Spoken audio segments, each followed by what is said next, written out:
Shalom amigos. Bueno, tenemos aquí, tienen frente a ustedes a la rabina Irene Musas, es rabina de la comunidad Atit de Barcelona, de la que seguramente tienen noticias muchos de los que están viendo este vídeo. Así que, hola Irene y muchas gracias Gracias a ti, Raúl. por estar aquí. Gracias. Ahora pasamos a que hagas una pequeña presentación tuya si quieres, pero antes te quiero avisar y también a nuestros amables oyentes y no televidentes, no sé cómo se dirá, y bueno, Tampoco sé cómo se... visualizadores, podríamos decir. que en la descripción de este vídeo se encontrarán con entrevistas, con links de entrevistas, una larga lista de entrevistas, artículos relacionados contigo. Demasiado. Aunque tu modestia te impere, pero es así, ¿no? Han escrito mucho con ocasión de tu nombramiento, de ser la única rabina de España y de Cataluña, por ahora, y entonces entonces esos links se explican de forma exhaustiva, porque me lo leí prácticamente todo lo que encontré. Lo siento, Siento. No, tenía que prepararme. No todos los días charlo con una rabina o un rabino. Digamos, se explican todas las circunstancias tuyas personales, académicas, espirituales que te llevaron a estar en donde estás ahora, ¿no? Entonces te digo, para no volver a lo mismo, que ya está súper difundido. Disculpe. Entonces, sí, bueno, si quieres decir unas palabras. Sí, primero de todo, muchas gracias Raúl por esta oportunidad y por querer entrevistarme. Si puedo aportar algo a tu canal, yo encantada. Bueno, pues mi nombre es Irene Musas Calpe, soy rabina de la comunidad Atit, como ha comentado Raúl.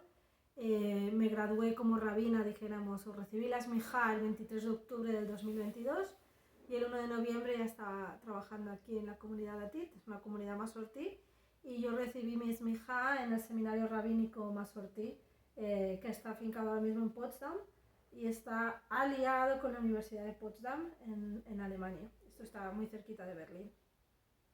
Entonces mi trayectoria académica, bueno, como tú has dicho, está contemplada. Está en muchas partes. Y yo empecé, como sabe todo el mundo, acercándome al judaísmo por una cuestión meramente de curiosidad cultural, por unas razones personales. Y me acerqué como suelo acercarme a otras culturas, ¿no? Que es a través de la lengua. Y empecé estudiando hebreo, acudiendo a una sinagoga a estudiar hebreo, y como le iba comentando antes de la entrevista a Raúl, poco a poco me fueron invitando a Kabbalat Shabbat, bueno, yo te conocí hace años aquí, ¿sí? cuando eras seminarista, que venías. Exacto, pero eso ya fue, ya había pasado el proceso de conversión, ya todo, llevaba unos años, y ya se había decidido hacerme rabina, claro. y venía a Tit, exactamente, y acudí a cada Kabbalat Shabbat y nos conocimos allí. Y nada, me fui a Alemania, son 5 años de estudio que hice en Alemania, 1 año en Jerusalén. Como decimos los catalanes, de unido. De unido por estar en Alemania 5 años.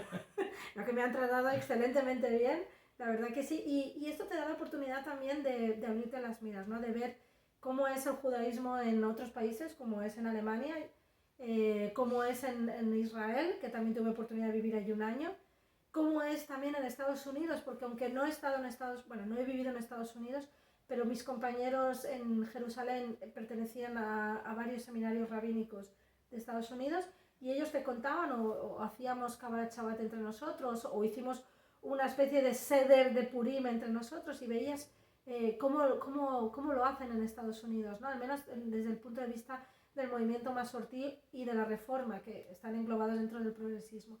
Y todo eso pues ha ido ampliando mucho, ¿no? Me ha ido ampliando las miras, dijéramos, de lo que es el mundo judío, y ver de qué manera se celebran y la pluralidad que existe dentro del mundo judío.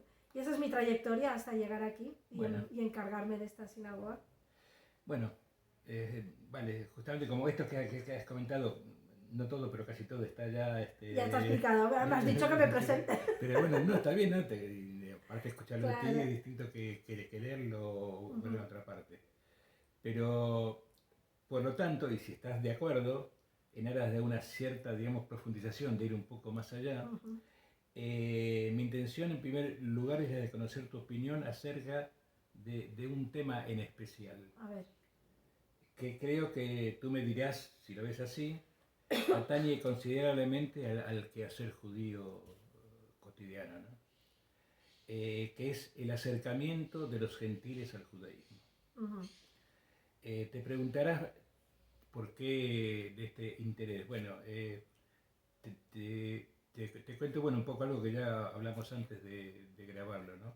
En los grupos de Pilpul Tarbut, desde hace más de 8 años, y en este canal que se llama Pilpul Tarbut, hablemos de Torah, desde hace más de 2 años, que tratamos de dar a conocer Torah y judaísmo a toda persona que se acerque en procura de saber algo más y que en su casi abrumadora mayoría son no judíos, ujú. cristianos, protestantes, evangélicos, católicos, etc. Entonces a partir de ahora, si te cedo entusiastamente, digamos, el uso de la palabra, eh, por supuesto, alguna cosa iré preguntando de vez en cuando, porque ya sabes que para un judío y argentino por demás, no hablar es casi como no respirar. Sí, sí. Lo tengo Eh, claro. entonces, aparte de hablar con las manos, también es hablar. Así que, no sé, Claro. ¿cómo ves el tema? Bueno, y si quieres otros temas también, ¿no? Pero, No, tú mandas, Raúl. Yo creo que es un fenómeno muy curioso que se está dando y ya desde hace unas décadas, ¿no? Hablo de aquí, de lo que es mi experiencia aquí en España. también pasa en Sudamérica.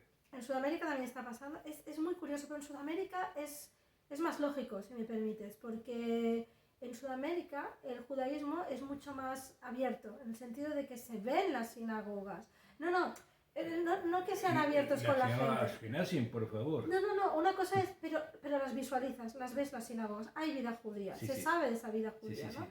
En cambio en España no se sabe de esa Claro, vida claro, judía. sí, sí, sí. Están cerradas las sinagogas. Y nuestra sinagoga, por ejemplo, ya lo sabes, está, si tú pasas por delante nunca te imaginas que hay aquí un templo, ¿no? Claro, hay quien nos critica diciendo que una iglesia está abierta todo el tiempo. Bueno, claro, pero una iglesia no ha tenido los problemas que hemos tenido nosotros, ¿no? Exactamente. Ni el bagaje histórico, que la historia pesa y mucho, ¿no? Y Sí, esto sí, es sí. algo que la gente a veces tiende a olvidar.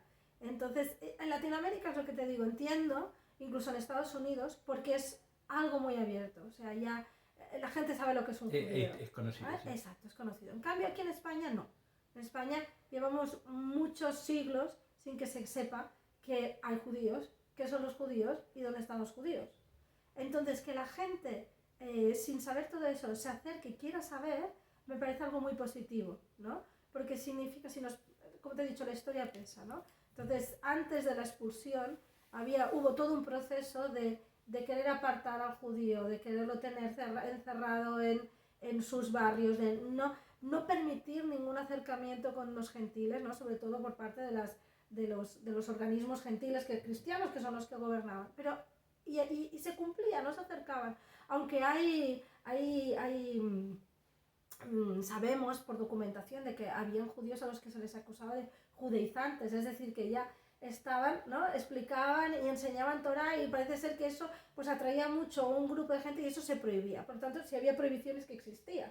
Es muy curioso porque eso pasa, por ejemplo, en Girona, en el CAL de Girona, que de Gerona, porque, y eso pasaba en muchas juderías, que existía eso, pero a la vez estos barrios, estos guetos, juderías, estaban siempre bajo la protección del obispado. Sí, sí, sí, o del rey, pertenecían al rey, Sí, sí. exactamente.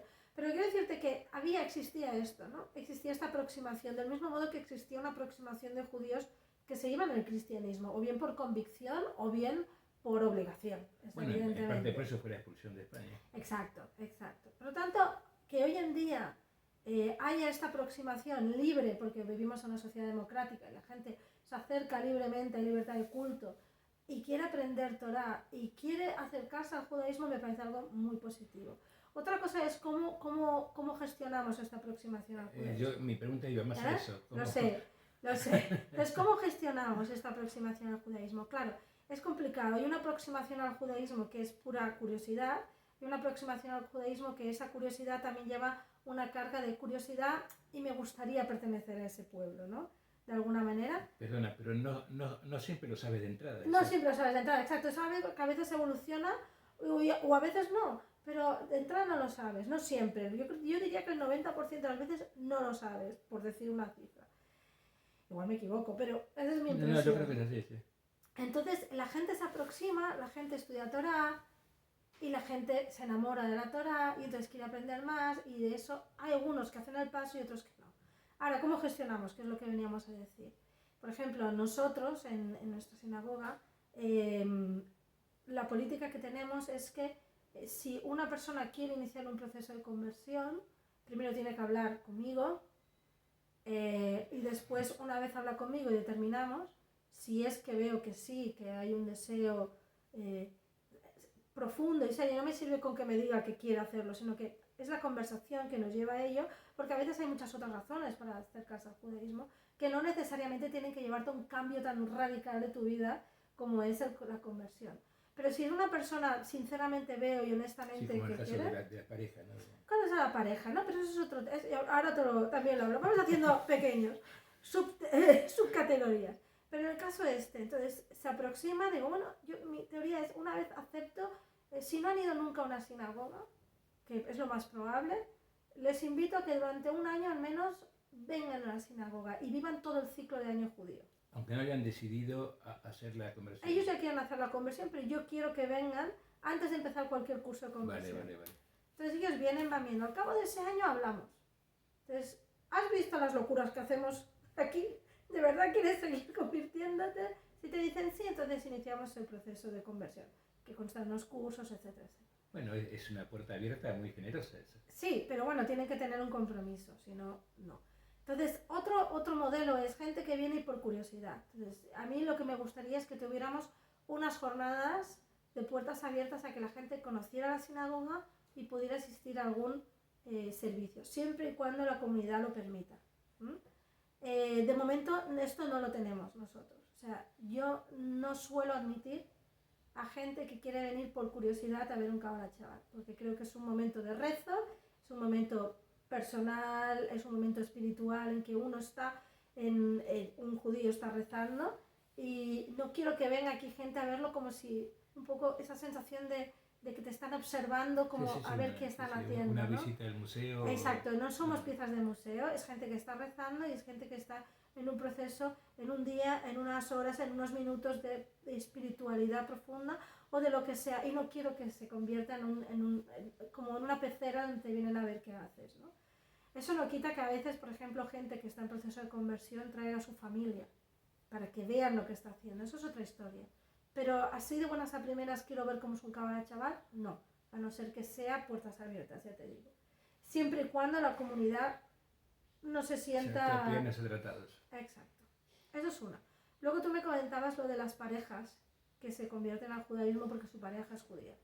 Bueno, yo debo decirte que en un principio yo era muy reacia a eso, antes de hacerme rabina, porque pensaba, no, la persona no tiene por qué convertirse, que cada uno siga su camino, ¿por qué obligarles, no? Pero si la persona lo decide, porque se ve empujada a ello, porque en la casa, por ejemplo, ya se está viviendo de manera judía, ¿por qué no? ¿Por qué no? ¿No? Por los hijos. Por los hijos, porque quieren construirte un hogar judío. Yo, por ejemplo, tengo gente que está haciendo la conversión por amor, que digo yo, ¿no? Y cuando, al menos en los casos que me he encontrado hasta ahora, si me viene algún otro caso ya sería, pero los casos que me he encontrado aquí en Alemania, me parece una prueba de amor tan grande, porque ¿quién va a querer ser judío? Mira, yo, en base a esto que tú dices, yo no me gusta la palabra conversos. No, a mí tampoco, por eso uso giur, siempre digo giur. Bueno, en hebreo, pero en el castellano yo lo llamo judíos por elección. Sí, yo creo que eso es otra historia. Pero a mí me gusta utilizar la palabra giur en hebreo porque viene a verlo labur, que es vivir. Entonces, habitar entre judíos, que es lo que están haciendo, y habitando entre judíos es como vas Sí, una convivencia. Exacto. A través de la convivencia te lo vas haciendo tuyo, ¿no? Y acabas convirtiéndote en uno de ellos. Por eso me gusta mucho. Pero sí, judíos por elección, uno podría decir que todo el mundo es judío por elección. O hay algunos que les gustaría ser judío por elección, pero no les queda otro remedio. ¿Sabes a qué me refiero, no? Sí. Uno cuando hace este proceso, pues evidentemente que lo escoge. Pero uno que nace judío, no lo puedes escoger. Y a veces te lo dicen, ¿yo por qué tengo que ser judío? Pues no quiero. Dices, bueno, pues, bueno, lo eres, pero puede ser otras cosas también. Y esa es parte de la problemática y parte del gran debate de qué es un judío, ¿no? Del tema identitario. Que es, por ejemplo, los chicos que acuden aquí de escuelas que vienen y me preguntan, oye, hemos ido a una mezquita antes, ¿no? Y si eres musulmán y nada más. Si eres judío, ¿puede ser otra cosa? Tienes que decir, pues sí, porque hay gente que nace judía y se acaba haciendo budista, pero siguen siendo judíos. Pero el budismo aparte acepta eso. No lo sé yo si el budismo lo acepta o no, porque ahí no me meto. Sí. Pero el judaísmo acepta. Conozco casos personales. Pero tú imagínate, ¿no? Pero es un shock para los alumnos, ¿no? O te dicen, un judío puede hacerse, no sé, cristiano. Pues sí, se puede hacer cristiano, ¿no? O sea, hay toda una serie de requerimientos, etcétera, etcétera. Pero es esta idea de judío por elección. A veces el judío por elección, el evidente, es el que hace este cambio y esta transformación. Pero el judío por elección que nace también es judío por elección, ¿no? De algún modo. Es un tema complejo. A mí la conversión que más me gusta es la de Ruth. Ah, pues es por amor. Total, ¿eh? Por amor a su suegra, que ya tiene mérito. Es el mérito más grande que hay. Pero... No, esa fórmula que quedó en desuso tendría que reflotarse. Tu pueblo será mi pueblo y tu Dios será mi Dios. Sí. Para de contar.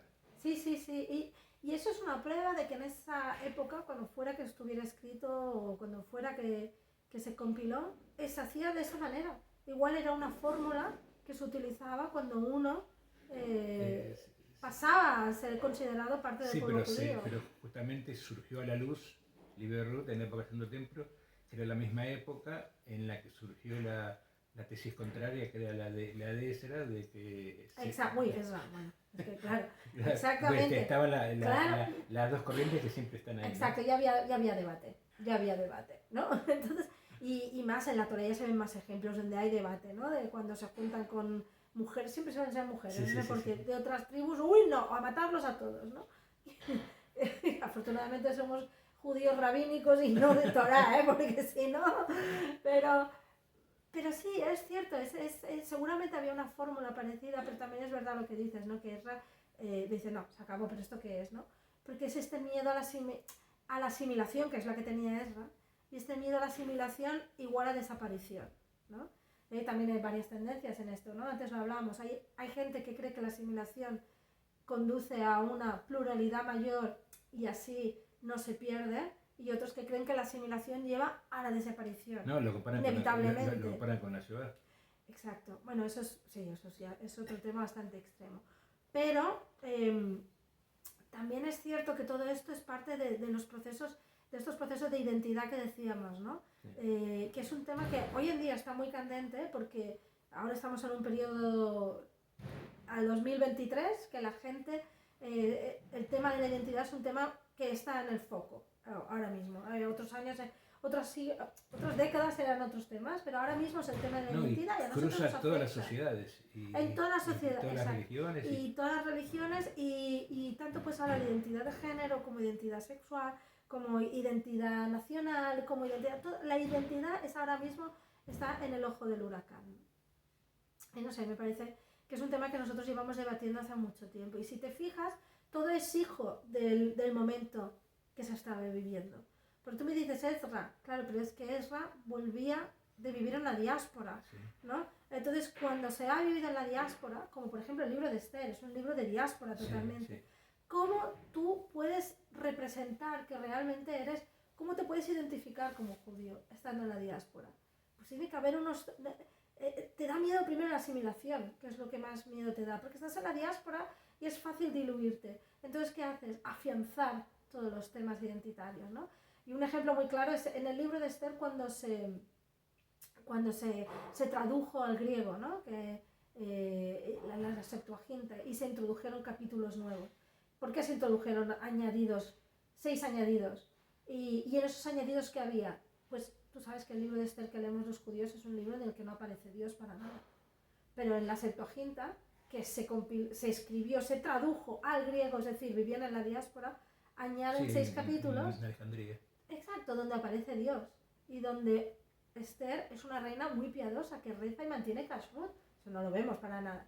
¿Por qué? Porque estando en la diáspora, la manera que tenías de afianzar tu identidad judía es a través de la religión.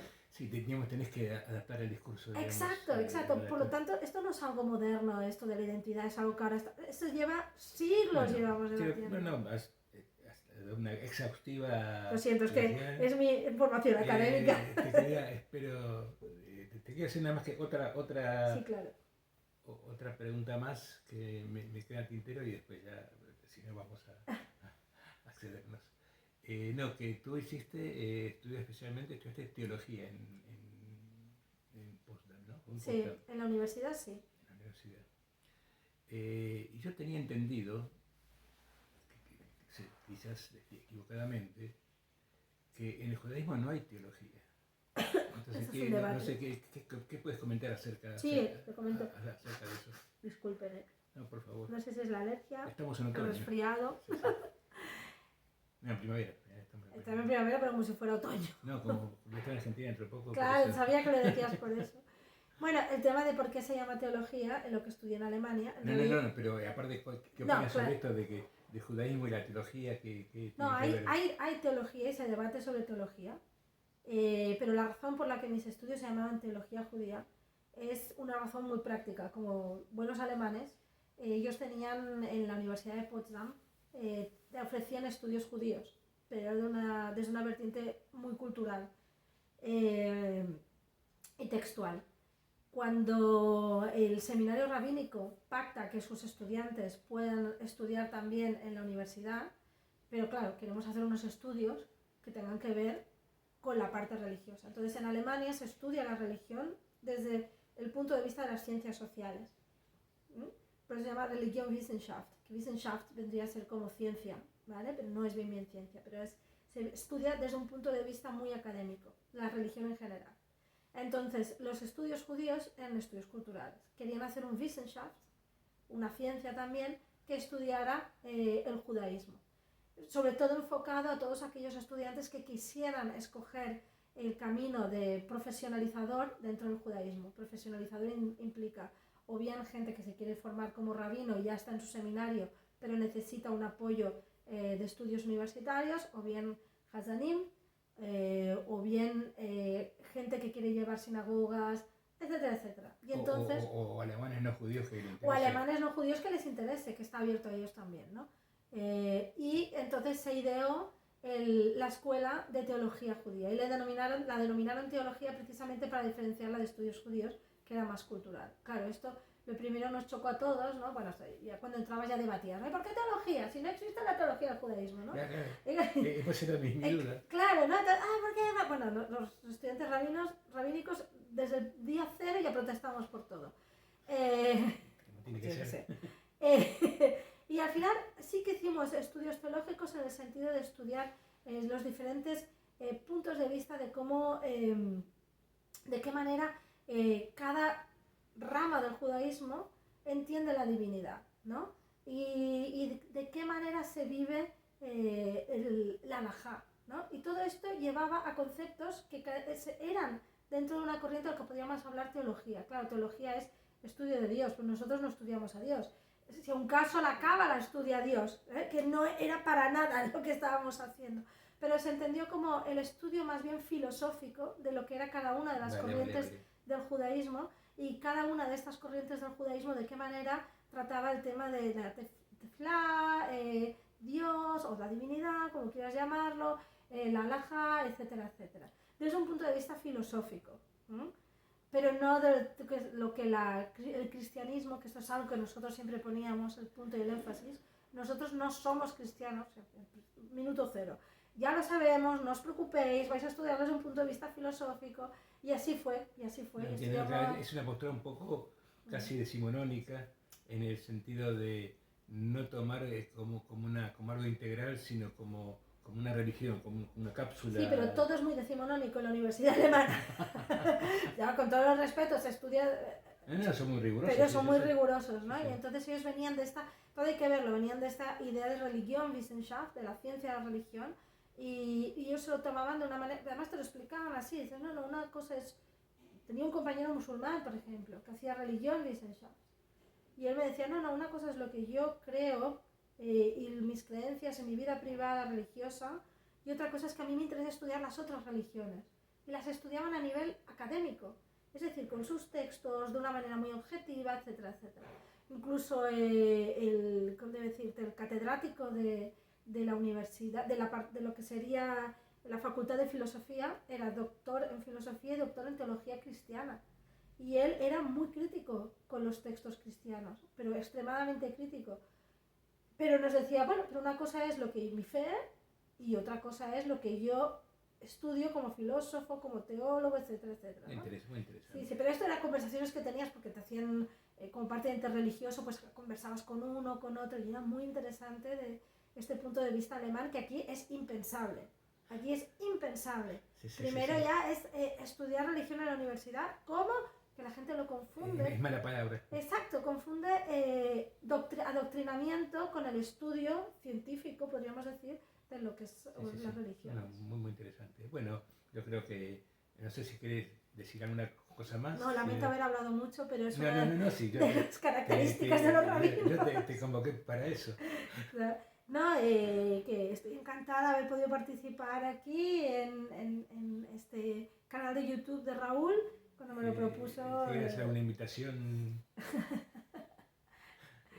No me atrevo a hacer ninguna invitación porque no, simplemente me encanta la tarea que está haciendo Raúl de aproximar la Torá a todos aquellos que son no judíos, y espero que encontréis en la Torá pues la sabiduría y una guía para la vida, pero no os quedéis solo con la Torá, porque la Torá solo es el principio.